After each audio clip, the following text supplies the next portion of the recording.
Louvado seja nosso Senhor Jesus Cristo, para sempre seja louvado. Estamos hoje inaugurando o nosso podcast Educando na Fé. Essa iniciativa da nossa Escola Normal e Faculdade Vidal, que convidou a Diocese de Limoeiro do Norte, através do seu bispo, do André, para levar esta mensagem que é a educação na fé. Estamos aqui no ambiente de educação e, como igreja, como católicos, nós desejamos também levar aquela educação mais fundamental, que é uma educação que leva para a eternidade, educação nos valores que são perenes, e nosso Senhor Jesus Cristo nos deu isso por meio do depósito da fé.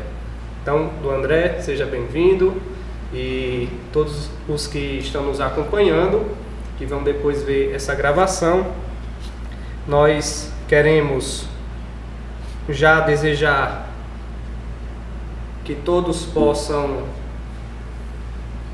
ter um mês de junho realmente abençoado, o mês do coração de Jesus, que constitui o tema desse nosso primeiro podcast, que é o mês do coração de Jesus. Então, você pode também dar aí as boas-vindas a todo mundo que vai acompanhar esse podcast. Certamente ele vai ser difundido em vários lugares, porque seguidores e ex-alunos o senhor tem muitos, né? Pois bem, Padre Diogo, antes de tudo agradecer pelo convite, e para nós é sempre uma alegria poder conversar, refletir sobre temas, realidades que fazem parte da nossa vida como pessoas humanas, como cristãos e também como ministros, porque temos a consciência de que a evangelização, ela é esse anúncio, essa boa notícia de salvação para toda a humanidade, não apenas para algum grupo. E a evangelização é também educar. E é muito sugestivo esse tema, como posso dizer, título, nome, né? Esse título, né? Para esses momentos, Educando na Fé, porque educar, de fato, é colocar no caminho. É uma expressão muito densa. Educar não é só passar algumas informações, não é apenas passar alguns conhecimentos, mas é colocar no caminho. A própria palavra do seu original, né, no latim, significa isso, né? Colocar no caminho. E todos nós estamos no caminho, mas é preciso saber se estamos caminhando bem e se de fato esse caminho que estamos palmilhando nos leva ao bem, à felicidade. Muito bem, então estamos estreando esse podcast no mês do Sagrado Coração de Jesus. E por isso nós vamos aproveitar essa presença do André, que é mestre em Sagrada Escritura, para nos falar também sobre a origem bíblica da devoção ao coração de Jesus, como que na própria Sagrada Escritura, na história da salvação, nós podemos ver ali o fundamento para isso que nós chamamos de devoção ao Sagrado Coração. É possível, Dom André, ver na história da salvação, na Sagrada Escritura, os fundamentos para a nossa fé católica, nossa devoção católica ao Sagrado Coração de Jesus? Eu gostaria de começar assim, essa nossa fala fazendo uma propaganda e ao mesmo tempo um incentivo para a leitura, a reflexão deste documento, o último documento do Papa Francisco, essa carta encíclica, que nos fala justamente sobre o amor humano e divino do coração de Jesus Cristo. E aqui o Papa Francisco, ele apresenta muitos aspectos desta devoção que podem nos ajudar a aprofundar, a conhecer mais essa longa tradição de contemplar o amor de Deus manifestado no coração do seu Filho. E naturalmente nós não podemos pensar o coração de Jesus apenas como um objeto de devoção.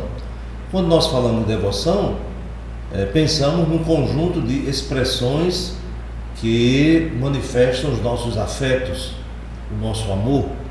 Ser devoto é ter amor a alguma coisa, né? É mais do que isso.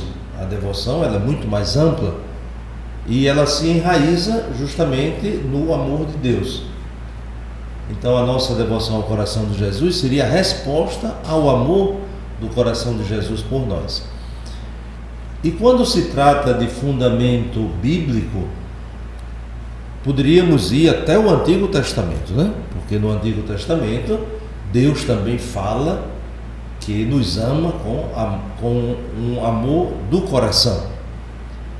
Evidentemente que a revelação mais completa se dá com o seu Filho, que no Evangelho vai falar diversas vezes desse seu amor e naturalmente esse coração de Jesus que se torna um símbolo de toda a sua vida, de toda a sua entrega. Pensar no amor é pensar numa entrega generosa. Mas diríamos que, como fundamento bíblico da devoção ao coração de Jesus, ou da espiritualidade do coração de Jesus, nós somos convidados a ir até ao Calvário. Então, São João, o discípulo amado, o discípulo do coração de Jesus, ele diz que lá no alto da cruz, viu, contemplou, acreditou, quando o coração de Jesus foi traspassado pela lança e, portanto, São João se torna testemunha disso. Então, poderíamos assim dizer, sem reduzir, que é ali que nasce, de fato, a contemplação do coração transpassado e a devoção ao coração de Cristo, isto é, no alto da cruz, como nos relata o próprio São João, no capítulo 19 do seu Evangelho. Muito bem, então aí está a devoção ao coração de Jesus, o amor ao coração de Jesus, colocado já com uma correspondência do nosso coração para um coração que se deixou ferir por nós na cruz. E me parece que na tradição da igreja, essa é a realidade que tem sido acentuada, não uma realidade diversa disso, né?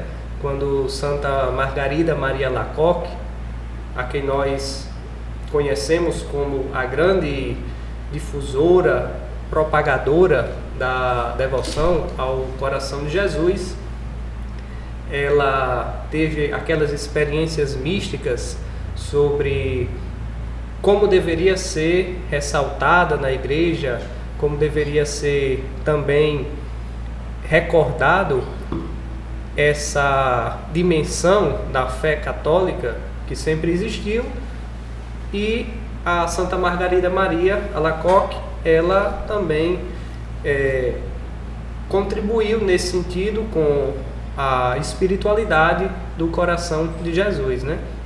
Então, dentre as coisas que a Santa Margarida Maria Alacoque ela contribuiu com a sua experiência mística foi sobre a instituição da festa litúrgica do Sagrado Coração de Jesus. Segundo a experiência dela, Jesus lhe pedia que essa festa fosse instituída.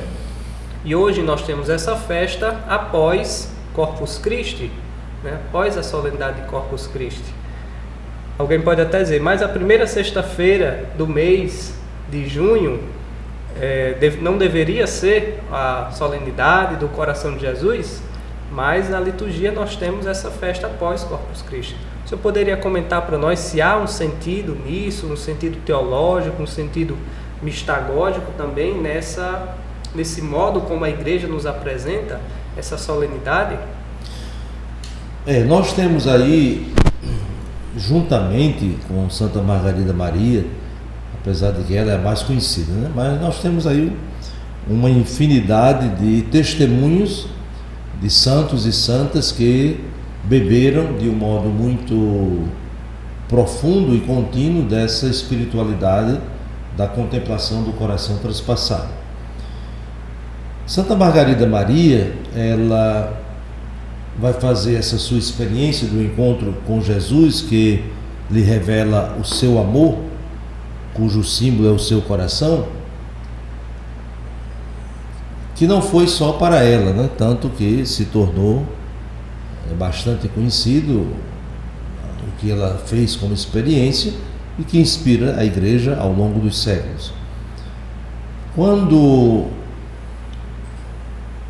a série de aparições, né, ela teve pelo menos ali 2 anos dessas experiências, aquela que é chamada a grande revelação, a grande experiência com o coração de Jesus, se deu justamente na 8ª da celebração de Corpus Christi.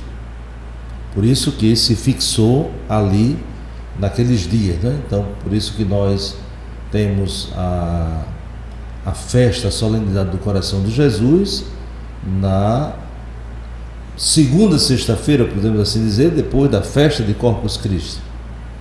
Porque Corpus Christi é celebrado na quinta, tem a sexta-feira, mas é na sexta-feira seguinte. Mas a relação muito estreita que existe, porque estamos falando de um mesmo mistério, que é o mistério do amor de Deus. Então Jesus que se entrega, a quinta-feira a igreja faz a memória da instituição da Eucaristia. Então Jesus que se entrega e institui na celebração o memorial da sua entrega e realiza essa entrega na sexta-feira, isto é, morrendo na cruz. Portanto, essa ligação muito próxima, muito inseparável, né, entre o mistério celebrado na instituição da Eucaristia e o mistério realizado na sua entrega na cruz, e é justamente ali, na Sexta-feira Santa, que Jesus realiza aquilo que ele antecipou como memorial na Quinta-feira Santa. E, portanto, são aspectos de um único mistério. E qual é esse mistério? Do amor de Deus pela humanidade. E esse amor de Deus pela humanidade, ele se manifesta de forma muito concreta. Assim, de um modo geral, a experiência humana, ela demonstra certos distanciamentos. Então, entre o dizer que ama e a prova de amar. Em Deus isso não existe. Nós, seres humanos, muitas vezes até falamos bonito sobre o amor, mas nem sempre vivemos, temos a prática do amor. Em Deus isso não existe, não há essa separação, essa distância. Tanto que o próprio apóstolo São João, na sua primeira carta, vai dizer: Deus é amor. Então, esse amor de Deus manifestado no seu Filho, como já dissemos, cujo símbolo é o seu coração transpassado, está como inspiração, né, para todas as solenidades, né, que evidenciam isso. Por exemplo, quando nós pensamos na devoção à Divina Misericórdia, alguns até dizem, né, uma espécie de atualização da devoção ao coração de Jesus. Mas claro, estamos falando do mesmo Jesus, né? Não há uma concorrência, né? Mistério, né? Não há uma concorrência, né? Dizer que uma coisa não tem a ver com a outra. Pelo contrário, ao longo da história, Deus vai nos ajudando de uma pluralidade, uma riqueza, né? Uma diversidade, de nos aproximarmos deste mistério que é único, né? Que é um Deus que ama, como o próprio Jesus diz: Deus amou tanto o mundo que enviou o seu Filho ao mundo para que o mundo seja salvo por ele. Então ali está tudo resumido, né? Está tudo condensado e se desenvolve ao longo da história, com reflexões, com devoções, com solenidades, com a própria liturgia da igreja, que tem sempre essa finalidade mistagógica. Mistagógica significa esse processo de mergulhar no mistério. Então é um processo didático, pedagógico, que vai nos introduzindo nesse mistério do amor de Deus. Então, a misericórdia vem do coração de Jesus, né? O senhor pode dizer com muito mais propriedade que eu que na Sagrada Escritura, coração, lábia que fala? Leve. Tem a ver com as entranhas, mas não é somente uma coisa material, né? Tem a ver com sentimentos, tem a ver com o próprio centro da pessoa, né? Então, podemos realmente dizer que a Divina Misericórdia brota, portanto, da essência de Deus, brota do coração de Jesus. E nesse sentido é que aquela jaculatória que nós aprendemos na Divina Misericórdia, ó sangue e água que jorrastes do coração de Jesus, como fonte de misericórdia para nós, eu confio em vós, mostra aí, de fato, o grande mistério, né, que é inesgotável, mas que Deus permite sempre que a gente vá aprofundando aí na nossa vida de fé. Também é nesse sentido, André, que aquela devoção das 9 sextas-feiras do mês, o senhor também vê sentido nessa ligação com a paixão de Cristo, por ser a sexta-feira? Quer dizer, às vezes parece que são coisas aleatórias na devoção, né? Mas se nós aprofundarmos mais, é que nós vamos poder compreender que, mesmo do ponto de vista devocional, existe uma teologia por trás disso, né? Sim, eu diria que existe um comprometimento, né? Todas as devoções autênticas, né? Não qualquer coisa que se inventa, mas todas as devoções, elas têm um fundamento bíblico, elas têm um desenvolvimento de uma compreensão teológica e elas também têm um compromisso, uma prática que deve nos ajudar à conversão. Então, por exemplo, né? Hoje as pessoas falam muito do escapulário, mas o escapulário não é só um objeto que você usa, mas o escapulário tem uma série de exigências, né, de práticas que devem nos ajudar na nossa vida espiritual, evidentemente, mas também em outros aspectos da nossa vida, né, no nosso relacionamento, da prática da justiça, isto é, da prática do bem. Então, não é só um objeto que está isolado e se torna objeto de nossa devoção, mas nos compromete num modo de viver, de conviver, de relacionar-se. Até mesmo quando nós pensamos, por exemplo, as aparições de Nossa Senhora, pegando aqui só uma mais conhecida, Nossa Senhora de Fátima, né? Quantas pessoas dizem que tem muita devoção por Nossa Senhora de Fátima, que gostam muito de Nossa Senhora de Fátima, mas tem o conhecimento da mensagem de Fátima, a oração, a penitência, a conversão, a mudança de vida? Não é só o terço de Nossa Senhora de Fátima, é a oração e o compromisso de melhorar, isto é, de converter-se. Então, como dizia, né? Não é algo que se isola e se torna um objeto da nossa devoção, mas é algo que tem que mudar a nossa vida, que tem que nos ajudar também nesse processo de conversão, que é a adesão ao Evangelho, né? Nenhuma devoção pode contradizer o Evangelho, nem distanciar-se dele.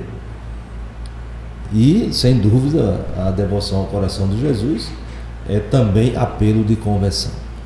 Me parece que um grande exemplo dessa adesão ao Evangelho, adesão real, é o seu fundador, o Padre Deon. Eu tirei essa foto lá do seu santuário, né?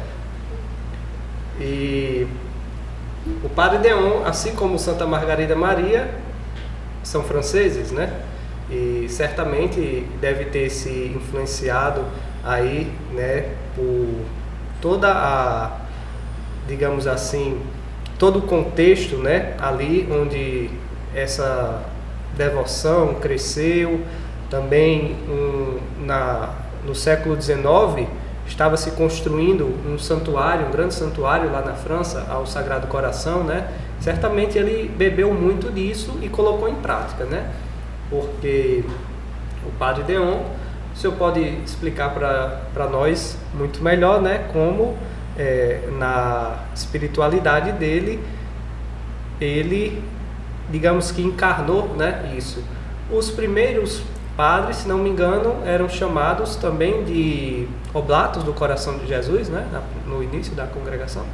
Sim.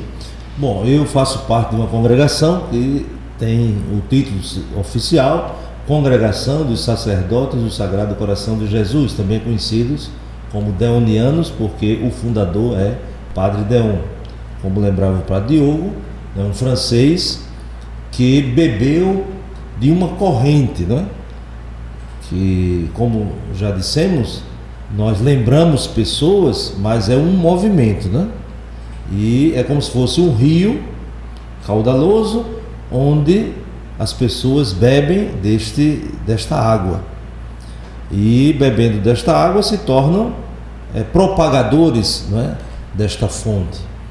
E Santa Margarida Maria, São João Eudes e tantos outros. E naquele momento a devoção ao coração de Jesus na França era muito forte. E naturalmente as pessoas, né, as pessoas religiosas, os eclesiásticos, eles se sentiam muito atraídos, né, por esse movimento da devoção ao coração de Jesus. E, portanto, o Padre Deon vai mergulhar profundamente nessa experiência do amor de Deus, a ser chamado apóstolo do coração de Jesus. Ele está em processo de beatificação. Ele não simplesmente fundou um grupo, não é uma congregação, mas ele recebeu um carisma para enriquecer toda a igreja, né, que nós chamamos esse carisma deoniano. Inclusive o Papa Francisco, nesta encíclica, faz uma citação do Padre Deon de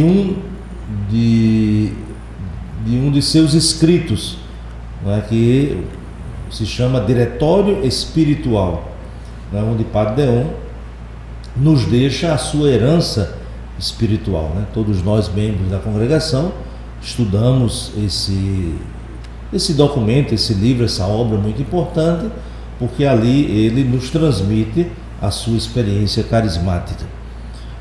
E, portanto, o Padre Deon, ele tem dois aspectos fundamentais que revelam a sua experiência de encontro com o amor de Deus. Nós diríamos um olhar contemplativo, e por isso esse olhar fixo no coração transpassado, mas também uma sensibilidade social muito grande, tanto que o Papa Leão XIII, né, que nesses dias tem se falado muito, né, até para entender por que o Papa atual escolheu este nome, Leão XIV, né, mas estou falando de Leão XIII, que é do tempo do Padre Deon, que é considerado, né, o Papa da doutrina social da Igreja. E Padre Deon tinha essa sensibilidade muito grande em relação às questões sociais, às problemáticas do seu tempo, sobretudo no mundo operário. E Padre Deon, ele também, né, se empenhou muito, tanto que o Papa Leão XIII o encarregou de ser o divulgador das suas encíclicas, sobretudo da famosa encíclica Rerum Novarum. E Padre Deon faz isso não como um agente social, mas como um contemplativo. Ele mergulha nessa experiência do amor do coração de Cristo e mergulha de tal forma que consegue se aproximar de questões também importantes na vida do mundo, da sociedade do seu tempo. E por isso nós que fazemos parte dessa congregação também somos chamados a atualizar essa experiência do Padre Deon, que, como dizíamos, contemplativo, mas muito empenhado também nas questões sociais. Aqui no Brasil, os padres deonianos chegaram primeiro, se não me engano, em Camaragibe, né? Justamente fazendo um apostolado onde havia uma fábrica. Então, tudo a ver com o apostolado, a sensibilidade do Padre Deon, da doutrina social da igreja, né? Dos operários, que tinha a ver ali com essa reflexão da Rerum Novarum, do Papa Leão XIII, né? O senhor pode dizer porque o senhor é de Camaragibe, sim, né? Sim, justamente, né? Ali naquele período do Padre Deon, né, em 1848, por ali, assim, eu digo quando nasceu, né? Mas, como eu dizia, é um movimento, né? Havia, e sobretudo na França, esse movimento, né, de empenho social, a ponto de muitos padres trabalharem em fábricas, até padres operários. Não era assim uma assistência religiosa aos operários, eram padres que trabalhavam mesmo nas fábricas para ser uma presença entre os operários. E os fundadores da fábrica lá em Pernambuco, nesse local até, né, ali do meu nascimento, perto de Recife, então os fundadores dessa fábrica tinham ligação com a França e eles ficaram impressionados quando, uma vez passando por lá, viram padres trabalhando na fábrica. Então, eram pessoas religiosas que contactaram diretamente com o Padre Deon para ver a possibilidade de o Padre Deon mandar padres para o Brasil darem essa assistência também. Só que houve uma mudança, né? Os padres trabalhavam na fábrica, os padres que chegam no Brasil vão dar assistência religiosa aos operários. E a partir dali vai se expandindo, né? Tivemos muitas presenças, né, aqui no Nordeste, ainda temos uma província. Depois de alguns anos também a congregação chegou ao sul do Brasil e hoje nós estamos em vários estados, organizados em 3 províncias, e somos ali cerca de 500 membros da congregação aqui no Brasil. Mas no mundo inteiro temos presença em mais de 40 países, sempre com essa inspiração do Padre Deon, que mergulha no coração de Jesus, mas também mergulha e se compromete com a vida, né, com todos os seus desafios e as suas exigências. Tudo bem, então fica aí para os nossos ouvintes, nossos internautas também procurarem conhecer mais dos escritos, né? Certamente tem muitos escritos, né? Padre Deon, os escritos e aí a vida do Padre Deon, que certamente tem muito a contribuir com essa espiritualidade encarnada do coração de Jesus. Temos agora um momento de questões da fé. Então, algumas pessoas nos mandaram algumas dúvidas, algumas perguntas, né? Dentre eles temos aqui o Padre Deusimar, lá da Arquidiocese de Fortaleza. Abraço, Padre Deusimar, professor lá da Faculdade Católica de Fortaleza, promotor vocacional lá da Arquidiocese. E ele pergunta o seguinte, do André: em algumas dioceses se celebra o dia de oração pelo clero no dia do Sagrado Coração. O senhor poderia comentar um pouco dessa relação da ordenação com o Sagrado Coração? De fato, o dia do Coração de Jesus é o dia de oração pelos sacerdotes, se inspirando naquilo que o patrono dos sacerdotes, né, São João Maria Vianney, vai dizer que o amor do coração de Jesus é o sacerdote, né? Então ali está, vamos dizer, a inspiração fundamental, né? Porque o sacerdote é de fato o amor do coração de Jesus. E como sacerdotes, nós somos configurados a Cristo, que é sacerdote, mas também bom pastor e mestre, né?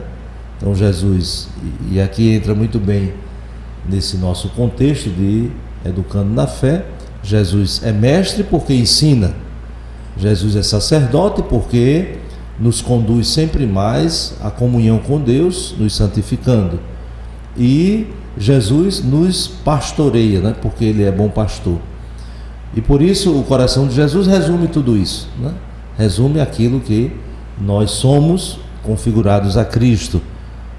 O coração, para nós, a nossa sociedade, um pouco a nossa cultura, ele muitas vezes é compreendido como o símbolo dos nossos afetos, das nossas emoções, né? Mas na Bíblia não. Na Bíblia é mais do que isso. Na Bíblia o coração é o centro das decisões. Então há racionalidade também, né? Não é um racionalismo, mas há uma racionalidade. E por isso, quando se fala do coração, não estamos falando, e de novo o Papa Francisco trata muito bem isso na sua encíclica, não estamos falando de uma parte, de um órgão separado do corpo, mas estamos falando do centro, né, de onde tudo provém. E portanto o coração, ele é bem mais amplo do que uma parte. O coração, ele representa tudo, né? E se nós dizemos que o sacerdote é o amor do coração de Jesus, é porque ele tem essa missão de realizar, né, no tempo, no espaço, na história, através de sinais muito concretos, esse amor de Deus para com a humanidade, né? Então, celebramos esse dia de oração pela santificação dos sacerdotes, justamente para que sejamos ainda mais esse amor e esse testemunho do coração de Jesus para com a humanidade. Muito bem. O Stephen, lá da comunidade marista Nossa Senhora da Penha, em Vila Velha, Espírito Santo, ele pergunta aqui sobre como a devoção ao coração de Jesus pode ser entendida com relação à reparação dos pecados. Então tem a ver aí com como entender a espiritualidade da reparação, né, ligado ao coração de Jesus. Nós vamos perceber ao longo da história maneiras de compreender a reparação, né? Até mesmo no interior da nossa congregação, esse tema ele foi muito debatido, e claro que uma compreensão de uma realidade, de um tema, isso se dá de forma dinâmica. Evidentemente que não pode existir assim uma discordância, né, ao longo desse desenvolvimento, que é um desenvolvimento orgânico. Mas, por exemplo, num tempo se pensava a reparação fazer em lugar do outro, né? Então o outro não faz, então eu faço. De um modo mais simples, né, porque também o tempo é curto,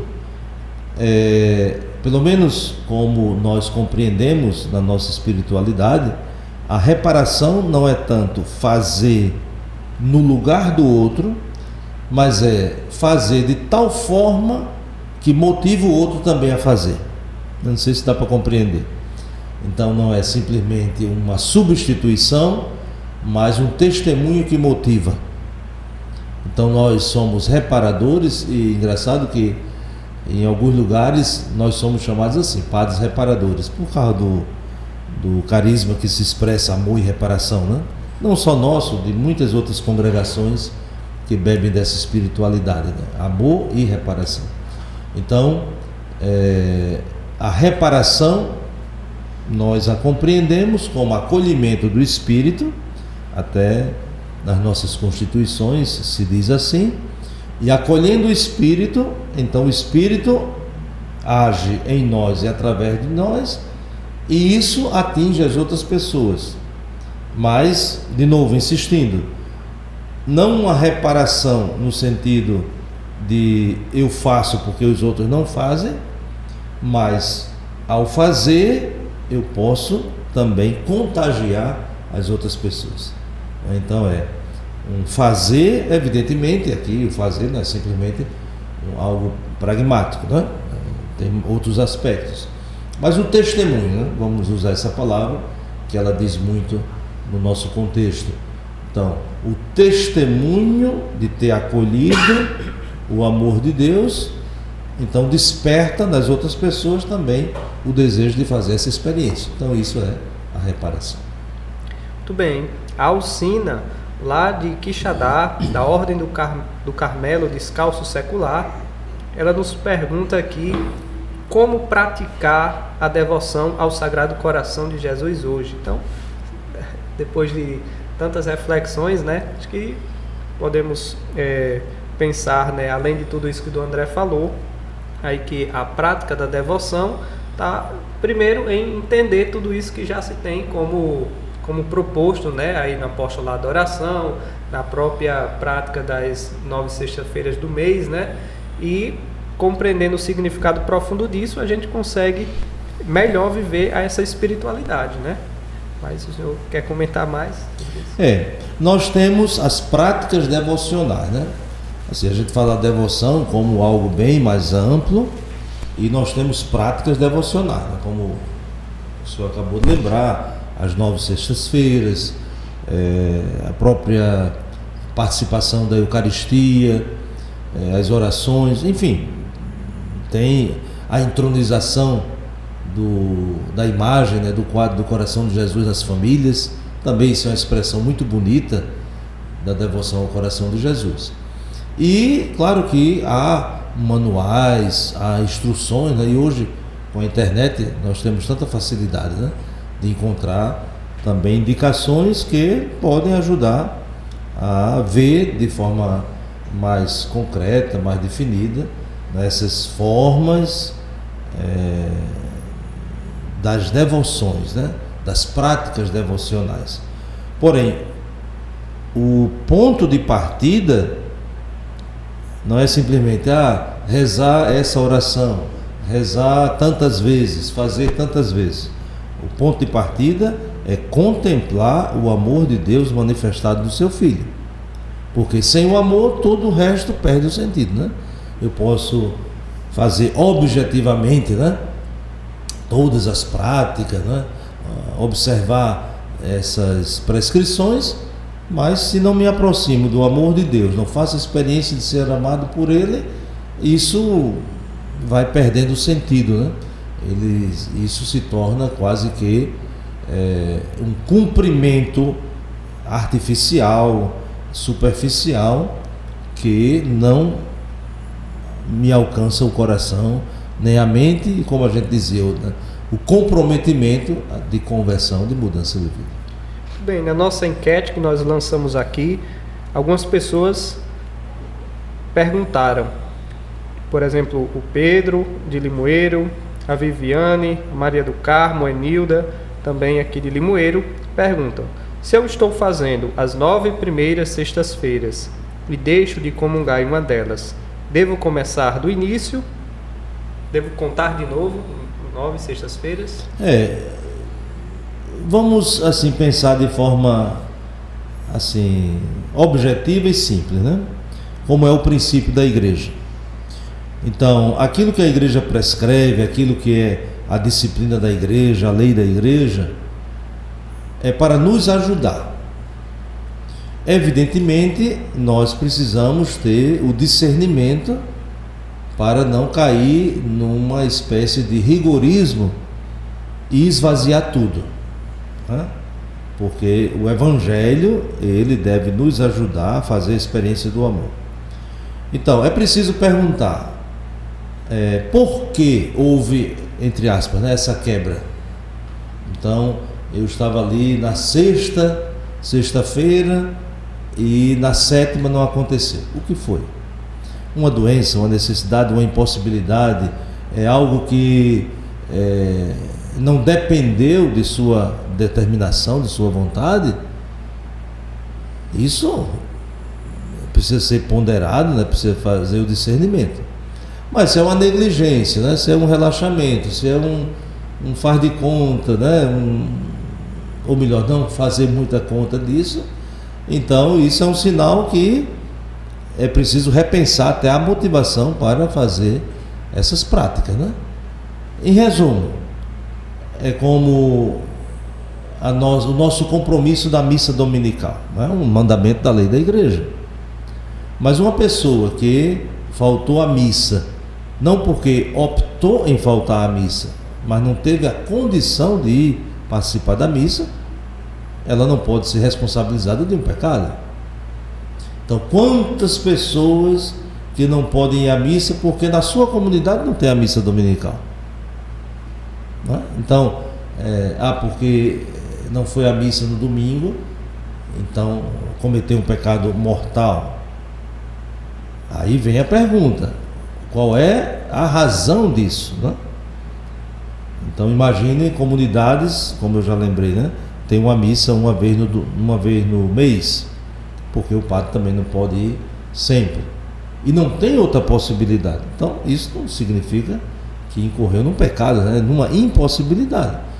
Então, se a impossibilidade ela não foi uma coisa deliberada, então não tem nenhum problema que continue, né, na outra oportunidade. Mas se foi uma negligência, né, uma coisa, então tem outros motivos, né? Muito bem. O Rodrigo, a Lúcia Helena nos perguntam aqui: o que fazer com as fitas do apostolado da oração que não servem mais para uso? Então entra aí toda aquela questão dos sacramentais, né? Então a gente vai descartar um sacramental de qualquer jeito, né? O bispo é o melhor para responder isso, né? O que fazer com os sacramentais aí de uma forma abrangente que já não podem mais ser consertados, não servem mais para uso, né? Algo que é muito simples e prático, né? É você se desfazer, né, queimando, né? Então isso é uma possibilidade, né? Você desfaz ali e porque não há mais uma utilidade no sentido de sua finalidade, né? Se quer guardar, né, também pode guardar lá como algo que lhe recorde um tempo, né, que era usado. Então depende muito do que é possível fazer, né? Naturalmente não vai jogar no cesto do lixo, não vai jogar por aí no meio da rua. Então ou se desfaz queimando, né, ou guarda, né?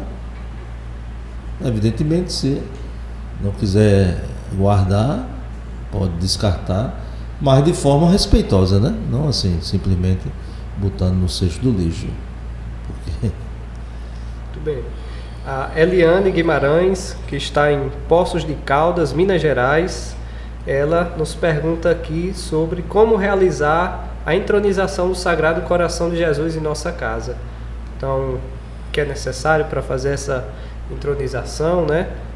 Um sacerdote tem que fazer, as próprias pessoas podem fazer.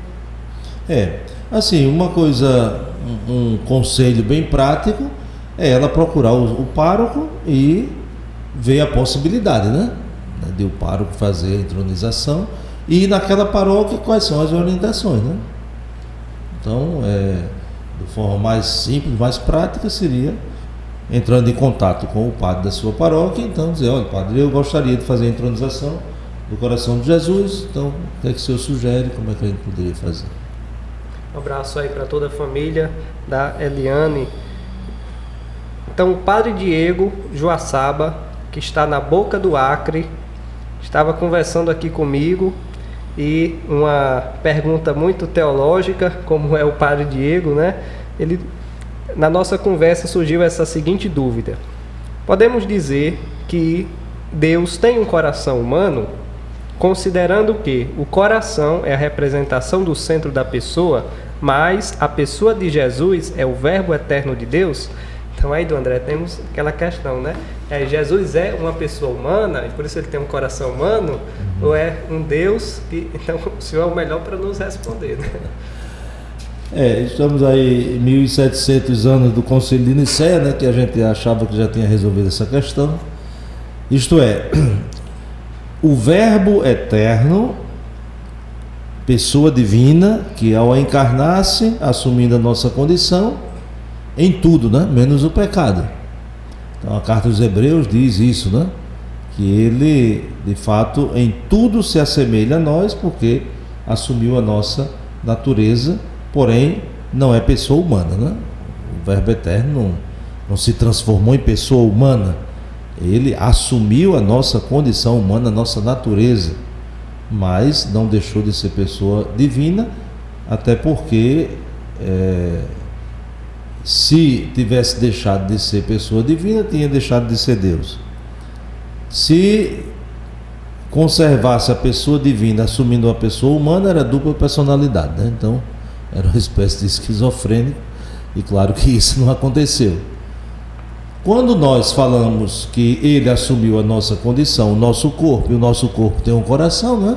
Então, claro que ele teve um coração, né? Não é possível pensar que essa encarnação deixou de lado aquilo que é próprio do ser humano, né? Evidentemente que a nossa linguagem ela é sempre limitada, né? Nós tentamos nos aproximar o máximo, né, para dizer o melhor sobre as realidades de Deus, mas sabendo que nós somos limitados e precisamos ter essa humildade de que não é possível compreender tudo, mas é possível sermos alcançados pelo amor de Deus, que é imenso e sem medida, né? Então, Jesus assumiu a nossa condição. Teve um coração, que esse coração bateu, né? Tinha pulsação, tinha tudo, né? Então ele assumiu tudo isso, né? Até porque se não tivesse assumido, não teria nos redimido, né? Aí, Padre Diego, não somos hereges, tá vendo? Abraço para o senhor, grande missionário aí na boca do Acre. E agora nós vamos ter um pouco de notícias aí da igreja, André. Primeira grande notícia que todo mundo está falando é a eleição do Papa Leão, né? O fundador do senhor também chama Leão, né? É João Leão de Leão. Então, o Papa Leão, ele até falou um pouco de o porquê ele escolheu esse nome, né? Que tem a ver com o Papa Leão XIII e estamos todos contentes por causa dessa eleição que mostra que a igreja continua viva, né?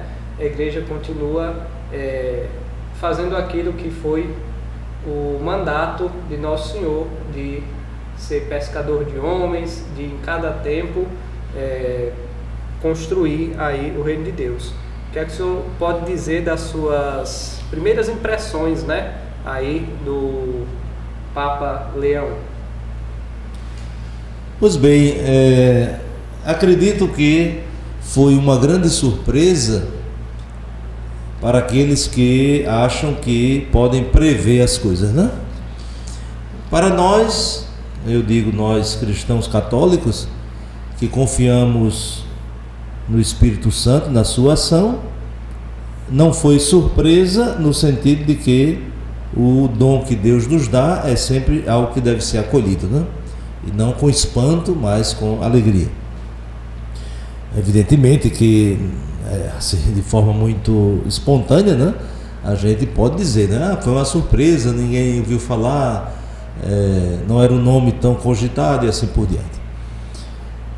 As primeiras impressões, sem dúvida, nos ajudam a reconhecer como o Espírito Santo conduz a igreja, né? E nos concedeu este Papa que manifesta, eu tenho sempre dito isso, manifesta assim com muita clareza o carisma da unidade. Como já ouvimos tantas vezes, né, a igreja tem passado por momentos difíceis, sobretudo de muitas divisões, né, de uma certa confusão e assim por diante, né? E o Papa Leão nos mostra em seus gestos, em suas atitudes, em suas palavras, que de fato é um instrumento de Deus para nos ajudar a crescer nessa unidade. E estamos nessa semana de oração pela unidade dos cristãos e precisamos começar também a buscar sempre mais a unidade entre nós que professamos a fé católica. E essa é a minha impressão muito forte, que ele tem esse carisma da unidade, e vamos rezar para que de fato seja um instrumento de Deus não só nessa direção, né, da unidade da igreja, correspondendo ao apelo de Jesus, como ouvimos nessa semana na leitura do Evangelho, que todos sejam um, como eu e tu somos um. Então, que de fato Deus o ajude a nos beneficiar, né, a todos, a igreja, com esse carisma da unidade. Tem falado muito sobre a paz, sobre o diálogo, sobre o acolhimento, mas com uma clareza muito grande daquilo que é a missão da igreja, né? Anunciar o Cristo, o único Salvador da humanidade. Para todos os padres que nos acompanham de uma forma bem prática, como na oração eucarística deve ser citado o nome do Papa?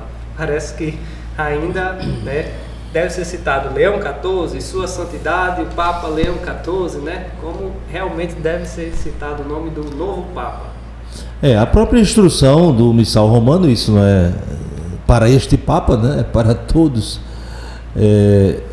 Não se cita na oração eucarística títulos, né, de honra, números, né, porque é oração tanto pelo bispo como pelo Papa. Né? Então não se diz na missa pelo nosso bispo Dom Fulano, né? Não, pelo nosso bispo Fulano, e pelo Papa e o nome dele sem, quando há a numeração, né? Então, quando a gente cita, né, numa palestra, numa referência, naturalmente se diz, porque há outros papas com esse nome. Então, se eu quero dizer, porque o Papa Leão XIII, né, escreveu, né, eu não posso ser, porque o Papa Leão, aí, que Leão, né? Temos 14. Mas na missa se reza sempre pelo atual, né? Então não tem como confundir. Então, se eu digo o Papa Leão, né, lembrai-vos do vosso servo o Papa Leão, ninguém vai pensar que é 12, 9, 8, né? Porque esses já morreram. Estamos rezando pelo atual, então não há necessidade de fazer essa referência de números, né? Só o seu nome. Muito bem. O mês do Sagrado Coração começou na nossa diocese com uma peregrinação para o Santuário de Nossa Senhora da Saúde, que é uma igreja jubilar, né? Então o senhor esteve lá, presidindo a Santa Missa, e aí foi uma peregrinação do Zonal do Figueiredo, iniciando aí o mês de junho, o mês do Sagrado Coração de Jesus. Vamos aproveitar essa notícia para já comunicar aí para o pessoal da nossa diocese, né? Recordar, porque está lá no Instagram da nossa diocese, você pode ver quais são as igrejas jubilares, né? Se eu quiser dar uma palavrinha sobre o que é a igreja jubilar, né? E por que essas igrejas aí foram escolhidas, né? Alguém pode dizer, por que não foi a capela aqui minha, né? Então, essas igrejas jubilares da nossa diocese para esse ano, que é o ano de sermos peregrinos da esperança, né? É um ano jubilar que a igreja no mundo inteiro está comemorando. Uma das características do ano santo é a peregrinação, e muito mais neste ano santo que tem como lema peregrinos da esperança, né? E isso já é algo dentro da própria tradição da igreja, de definir igrejas, né, na diocese e no mundo inteiro, que sejam igrejas jubilares, ou seja, pontos de referência para a vivência de algumas práticas próprias desse tempo do ano santo. Então a peregrinação, as indulgências, enfim, tudo isso que faz parte da vivência do ano santo. E nós determinamos algumas igrejas aqui da nossa diocese, como em todas as outras dioceses, né? Então, naturalmente, a primeira é a catedral. Então, a igreja catedral, a Sé Catedral de Nossa Senhora da Conceição, em Limoeiro do Norte. Temos a graça, né, desde o ano passado, de termos elevado a santuário diocesano ali da comunidade da Bica, né, aquela igreja de Nossa Senhora da Saúde. Então, desde o ano passado, que ela é santuário diocesano, então também recebeu esse privilégio, e estamos organizando, como o Padre Diogo bem lembrou, peregrinações de todos os zonais, né? Já fizemos 2 e faltam 4. Então cada zonal tem uma igreja jubilar. E o critério foi de localização geográfica, de uma certa importância também histórica. Naturalmente, alguém pode pensar, né? Sim, mas porque naquele zonal foi em tal cidade e não na outra? Porque isso foi definido no zonal. Nós acolhemos. Então nós pedimos que nos zonais se fizesse uma reunião para discernir, né, qual seria a melhor igreja para ser igreja jubilar naquele zonal. Então não foi uma determinação do bispo, mas foi um discernimento que todos os zonais fizeram e apresentaram, e nós acolhemos. Então temos a matriz do Menino Deus em Alto Santo, temos a matriz Nossa Senhora do Rosário em Russas, a matriz Nossa Senhora das Candeias em Jaguaribe, a matriz Nossa Senhora do Rosário em Aracati e a matriz de São João Batista em São João do Jaguaribe. Então são esses lugares, essas igrejas jubilares que nós acolhemos e definimos para a nossa diocese de Limoeiro do Norte. Muito bem, então, como o senhor bem citou, aí já nós estamos comemorando esse ano 1700 anos do Concílio de Nicéia, né? Tivemos lá na faculdade de Quixadá, né, todo um congresso teológico sobre isso. Também o Papa Leão XIV vai fazer uma visita, uma peregrinação a Nicéia em comemoração a esses 1700 anos, de uma forma bem resumida.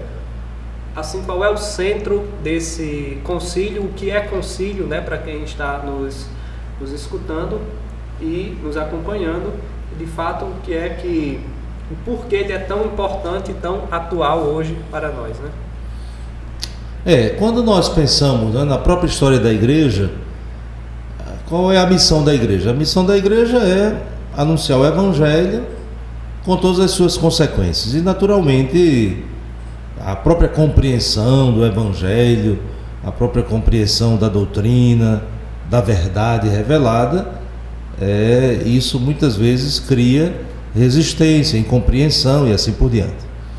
Então esse concílio, entre outras coisas, né, porque também há questões disciplinares, ele enfrentou uma dificuldade de compreensão em relação à pessoa de Jesus. Então, quem é Jesus? Para nós hoje, depois de 2000 anos, né, dizer que Jesus é o Filho de Deus, o nosso Salvador, é algo tão natural entre nós cristãos, mas nem sempre foi assim, né?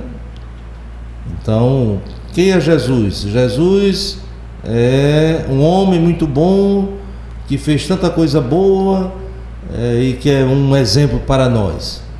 Essa não é a nossa fé. Jesus é o Filho de Deus, muito amado pelo Pai, que não existia, mas Deus o criou. Não é assim também que nós acreditamos.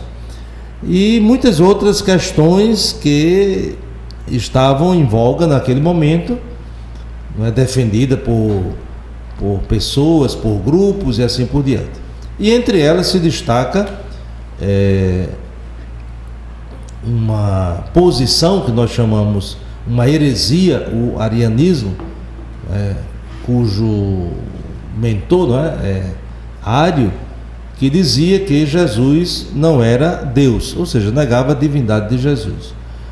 Então, nesse concílio, nessa grande reunião, com a representatividade de toda a igreja, então se definiu esse artigo de fé, que é o que nós até rezamos no credo, que Jesus é o Filho de Deus, isto é, que Jesus é Deus, e portanto ele tem um significado muito grande para a história da igreja, porque confirma aquilo que o próprio Jesus revelou de si. Jesus revelou que era o Filho de Deus, o nosso Salvador.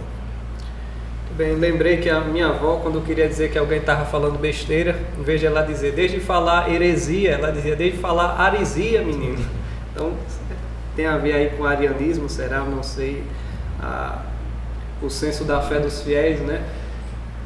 Do dia 2 e dia 3 de junho, aconteceu o Concer, né? Uma reunião de bispos. E o que foi o Concer? Aconteceu lá em Fortaleza, né? Lá no Antônio Bezerra, aquela casa de retiros lá da Arquidiocese. Estavam aí representantes, os bispos das 9 dioceses e mais a Arquidiocese que compõe o nosso regional, né? Regional Nordeste 1. O senhor pode dizer o que é que foi tratado lá pra gente, né? A cada ano, nós, como episcopado do Regional Nordeste 1, nos encontramos 2 vezes, né? O primeiro semestre e o segundo semestre. Conselho Episcopal Regional. Então ali nós tratamos questões relacionadas à vida das nossas dioceses. Este ano se destaca a questão dos estatutos desse organismo, né? Então também vimos alguma coisa sobre o sino dos bispos, né? O documento final e algumas orientações, mas tudo sempre em torno da vida pastoral e administrativa das nossas dioceses, com também uma partilha, né? Cada bispo também coloca algumas questões mais relacionadas à sua diocese. E depois nós tivemos, continuando esse encontro, um CONCEP, que é o Conselho Pastoral, e ali com a presença não só dos bispos, mas dos coordenadores de pastoral das dioceses, dos vigários gerais, dos representantes das várias comissões, da vida religiosa e assim por diante. Muito bem, para encerrarmos, nós lembramos aqui que no dia 31 de maio, né, nós celebramos aí 60 anos de vida do nosso bispo, né, do André, e nós louvamos a Deus, glorificamos a Deus por esse dom que ele nos deu, que é a sua vida, né, para nós. Pois bem, chegou, né? 60 anos, agora fui diplomado como idoso.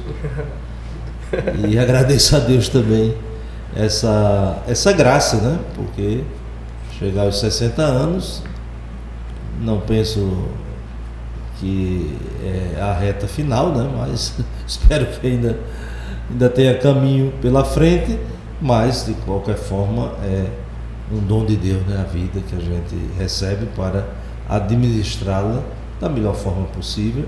E nesses 8 anos aqui na Diocese de Limoeiro do Norte, um lugar que não conhecia nada nem ninguém, tenho aprendido muito e é sempre um motivo para louvar e bendizer a Deus. Agradecemos à Escola Normal e Faculdade Vidal por ter aberto esse espaço aqui para nós, né? Com esse podcast Educando na Fé, que, se Deus quiser, vai atingir aí muita gente e que vamos poder a cada mês, né, ver uma temática e fazer esse caminho, né? Como o do André mesmo disse, educar tem a ver com fazer caminho. Então vamos fazer um caminho, um passo de cada vez, mas sempre com os olhos fixos em Jesus, né? Agradecemos à instituição que nos deu até de presente essas canecas personalizadas aí com o brasão da Diocese. E pedimos que do André agora conceda a bênção a todos que estão nos acompanhando aí nesse mês do Sagrado Coração de Jesus. Pois bem, então finalizamos esse momento também com uma palavra de agradecimento aqui à instituição, também ao Padre Diogo e às pessoas que estão envolvidas, né, nesse projeto, que sem dúvida é muito importante, porque não estamos apenas discutindo algumas ideias, dando algumas opiniões, mas, como o senhor bem lembrou, fazendo o caminho, né? E o caminho é Jesus.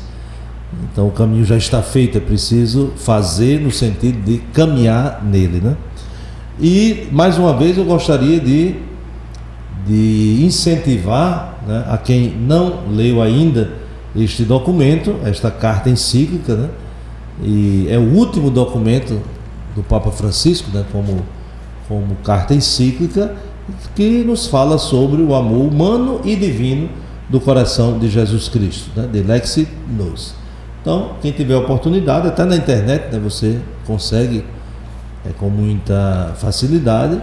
É um texto simples de compreender, com muitas reflexões e informações que nos ajudam a aprofundar a devoção ao coração de Jesus. Então, muito obrigado para Diogo, muito obrigado à instituição e a vocês que nos acompanham, e espero que não desistam, né? Que acompanhem também as próximas vezes. Então, uma boa festa do coração de Jesus, né? Será no final do mês, mas estamos começando o mês que é a Ele dedicado. Sagrado Coração de Jesus, venha a nós o vosso reino. Você pode nos conceder a bênção no final? O Senhor esteja convosco. Está no meio dos nós. Abençoe-vos Deus Todo-Poderoso, Pai, Filho e Espírito Santo. Amém. Jesus, manso e humilde de coração, Fazei o nosso coração semelhante ao vosso.